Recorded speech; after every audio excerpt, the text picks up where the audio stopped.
Quantum Life Free. How are you guys? I wanted to do a class today, kind of impromptu, called Spiritual Nutrition 101. And although teaching nutrition is not my highest joy anymore, just because I did it for so many years, I love teaching spiritual nutrition. And I have about 40 minutes for this class. I've got someone watching Luke today, and so I hope that I will cover everything. If you guys have questions, you can just go ahead and do them live, and I will try to answer them. But I do want to get in some information before we start to get in question and answers. I put a whole bunch of pictures this morning to just kind of spark a little bit of interest. Again, these pictures do not, they are just samples. They do not, take them all with a grain of salt if you have your own belief systems. I really wanted to kind of cover a whole bunch of different boundaries. And when I talk about spiritual nutrition, what I'm talking about is mind, body, soul nutrition. And how every single thing we think, every single thing we say, and every single thing we do shows up in our reality. So when we are working to develop our awareness and to raise our consciousness, we must follow that with action items. And action items are material items or matter-based, which means walk the body around and do certain things that act out the character you say you want to become. So I've met a lot of spiritual people who do not take care of their bodies. And that to me is a contradiction.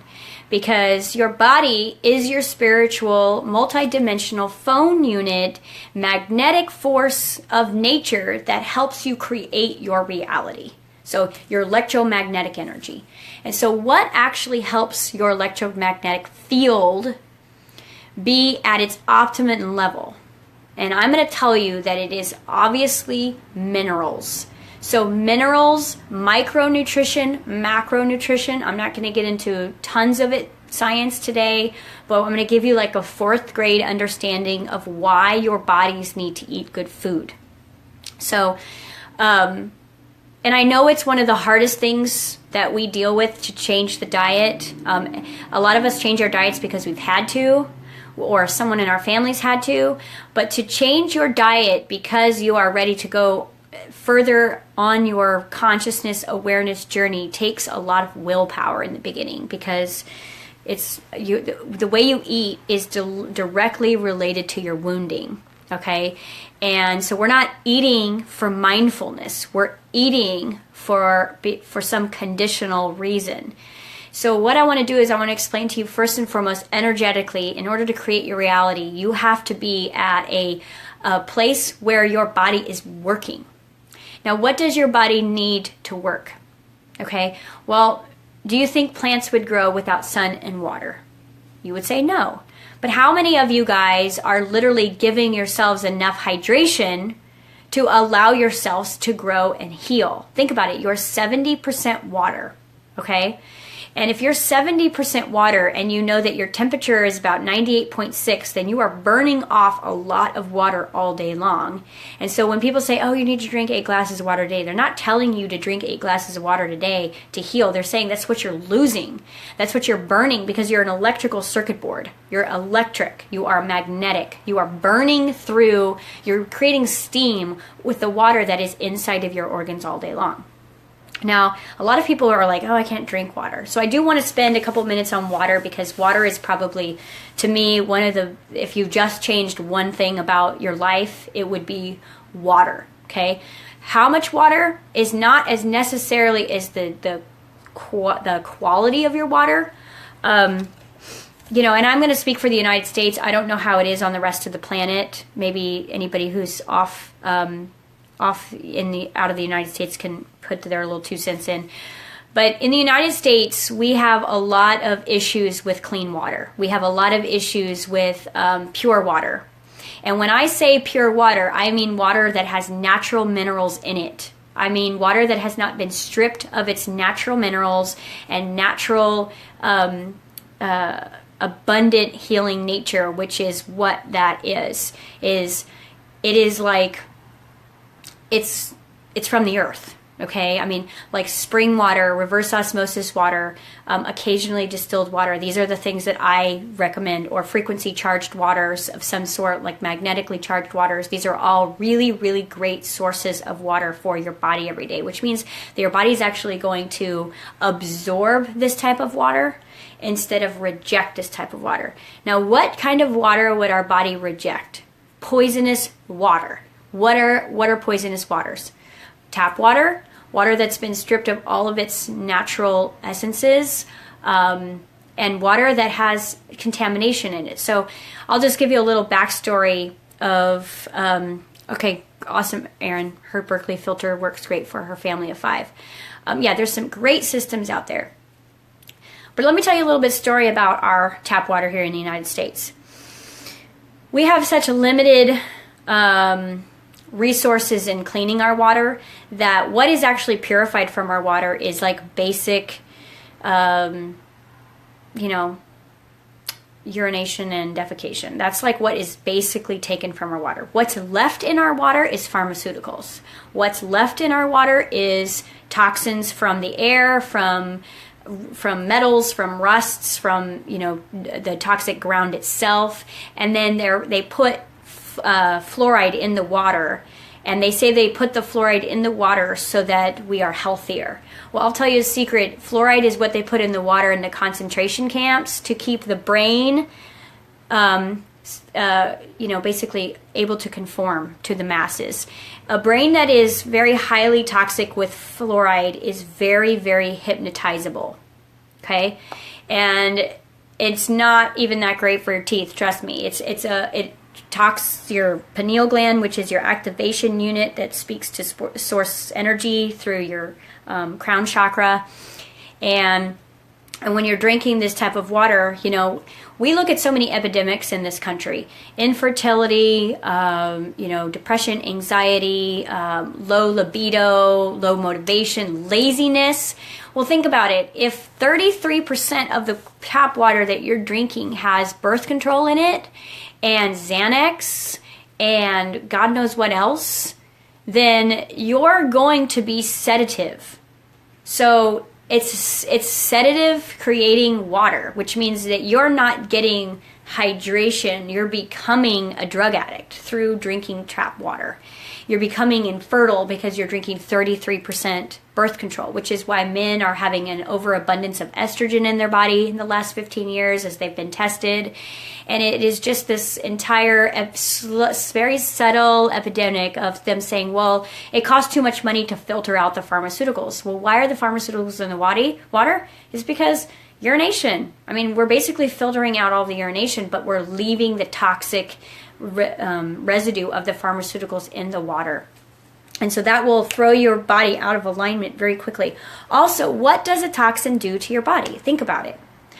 Well, if you can't imagine what a toxic chemical is going to do to your brain-body connection, imagine a toxic person. Same thing.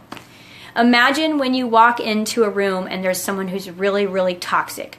How do you feel instantly? The same way that your poor little brain feels every time you give it a neurotoxin. Any sort of preservative, any sort of yellow number 5, any sort of red number 5, any sort of, Gatorade type of thing that's got tons of white sugar, it throws your body into, basically your brain says, toxin, toxin, toxin, toxin, toxic, and you could be drinking water, and your body's like, but water, toxic water, right now it's going to reject water, because your body is going to reject all toxins. It's like you eat an apple that has pesticides on it. What do you think your body's going to want to do with that apple? It's like you're asking your body to go, don't recognize this toxic energy. Look at this like an apple and give me the nourishment of an apple. And then, 60 days later, you're allergic to apples because your body's like, I don't know what that was, but there was an apple, but there was some other stuff. And so now all apples equal bad because the brain-body connection is all equals everything. It's like you give some, that's where food allergies come from. So you have to look at the quality of what you're putting in your body, not just that this is food. Think about how much real food you're eating anyways. Because if you're eating a $1 box pizza and, fast food and you are eating apples that have pesticides on it, and you're drinking tap water, what is your body trying to do all day long? It's like pushing enemies away, pushing enemies away. So it's almost like if I was going to compare a toxic food particle to a toxic person, imagine a spouse that was constantly emotionally abusing you, but you needed him for his paycheck. That's the quality of eating processed foods, and that's the pain your body's going through. See, it's easier to understand emotionally when you're going through that, like, oh, okay, I can't leave him, he's abusing me, but he's paying my rent. Then you're going, well, this is the only apple I have, and it's still food, so my body should just get over it. So it's very, very much the same. But see, you're not emotionally dealing with the trauma of toxic food other than pain or a discomfort or a sensitivity or an allergy. And we're really good at pushing feelings that the body's having away. See, we're getting better about honoring our emotions. We're getting better about looking at our feelings. But what about our body feelings? Have you really sat with your food after you've eaten and said, how did that make me feel? You know, how does my stomach feel right now? What, did I eat for fuel or did I eat for an emotional response? Did I overeat or did I undereat? How mindful are we really about the food that we're putting into our bodies? And if we're not mindful about that, we're going to expect our bodies to do miracles when we're not even showing up emotionally for it, which means the body starts saying, hey, you've been feeding me really toxic food and I'm starting to behave in a negative way, and then you're medicating me so that you don't feel the negative behavior that I'm sharing with you. So your body starts to contradict you. And if people tell me that what they eat does not affect them emotionally, then I will tell them they're wrong every single time, because white sugar has the same impact on your brain that heroin does. It is one of the most addictive things on the planet, but because we don't get into a state of ecstasy, we just reach a state of dopamine on white sugar, then we don't think that it's addictive. But the truth of it is white sugar, and I put a picture of the body and all of its minerals. White sugar steals all of your minerals from the body. It's just like, imagine a sponge. White sugar will just take all of your minerals out of your body. And because our water doesn't have good minerals, and because we overgrowth our farmlands here in the United States, the cool thing about nature is it knows how to heal itself. But it needs time, just like you do. So when crops are planted, and there's lots of healthy, rich soil and minerals in that soil that move up into the food, and then the food holds those minerals for us, and then we consume those minerals, and then it balances. Imagine the minerals that your body needs are like your grounding agents to the ground. They help filter everything. They help ground you. They help your circuits connect properly. And when you don't have your minerals balanced in your body, you feel all haywire and ungrounded and overwhelmed and discombobulated and frustrated. Very bipolar behavior when you're not balanced in your mineral consumption. But because of the way the United States grows their stuff is they grow and they grow and they grow and they grow. So they grow corn, and then when the corn season's done, they grow alfalfa. And then when alfalfa's done, they grow corn. They never give their land a rest cycle so that the replenished of the minerals can reabsorb. So back in the 50s, broccoli had about 35% more calcium in it than it does now. And I'm talking organic. Because we've kind of raped our minerals from the land. And so here we are eating white sugar, and we're not getting our minerals from our water. We're not getting our minerals from the food. We're not getting our healthy nutrition from the food because we're not really eating food. We're eating food-like products. And then we're going, why is my body sick? Why am I tired all the time? You know what? I had a Gatorade or I had 6 coffees. And your body is like, I'm doing the best that I can with the toxins that you are constantly bombarding with me. And I'm not doing this video to scare you guys. I want to do this video to educate you. Is there a healthy substitute for sugar? Okay, I'm talking about white sugar.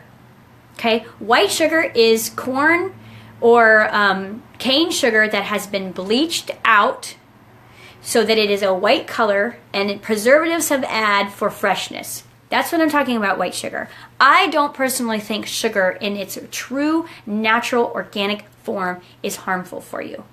I think that you can eat too much of it, but I don't think it's going to create a neurotoxin in your brain, because there is sugar in fruit. There is sugar in grains. There is sugar in everything. I'm talking about processed white sugar is a neurotoxin. Cane sugar, what I use in my tea is organic sugar. Just they're like really big molecules of, just cane, or stevia, which is a root that acts like a fiber, so it's not even going to mess up your blood sugar. It's going to balance your glucose levels. You got to use to the taste with stevia, but I just use a little bit. And it only takes your body about 3 days to break a sugar habit. So if you can go cold turkey for 3 days, and I mean fruit for 3 days, just to get all the sugar out of your body, your insulin levels will replenish and your body will get back into a really healthy cycle, and then you can integrate healthy organic versions of sugar in. I would say buy biological food. Heck yeah, that's awesome. And I mean, we're just talking this is basic. I'm sure I'm not teaching you guys anything that you don't know, but the thing about food is when you eat whole foods that are organically grown, then your body knows exactly what it's getting. Oh, apple. Okay, apple's fiber and lots of minerals and lots of vitamins and all of this really important nutrition that as soon as I eat it, the body can go and it can take what it needs. If you give yourself a apple-like product, it goes, might take 5% of it, right? And the rest gets stored in a fat cell, because the thing about toxins is they are fat soluble, which means they don't flush out through water. They find a fat cell in your body to hold on to and dive into, because that's the way the body protects itself, is it shoves a toxin into a fat cell. And if you don't have a lot of body fat, then your toxins are going to be found in your organ tissues, because your organ tissues have fat, natural fat binding in them. And that's why people who are really, really, really thin, if they have high levels of toxicity, they'll be like wired and like roar. And people who have a lot of body fat, they'll be like subtle and calm, because they're holding their toxins on the inside. Okay. I even put a picture of how to be able to track and see like what food is organic based on the serial number. Okay. So it says like conventional. And what does conventional mean? Conventional means grown with preservative or with pesticides. So you're going to have to, if you're going to buy those types, and I would not buy those types with thin skins. If you're going to buy those, they have to be the thicker skin, like the banana and the avocado.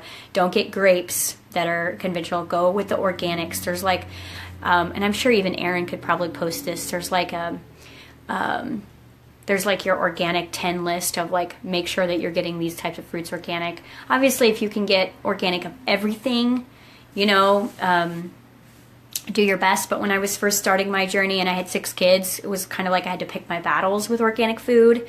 Because I couldn't afford to feed everybody completely organic in the beginning. And so I just made sure that there were certain things that we were always organic with. Our water was always clean.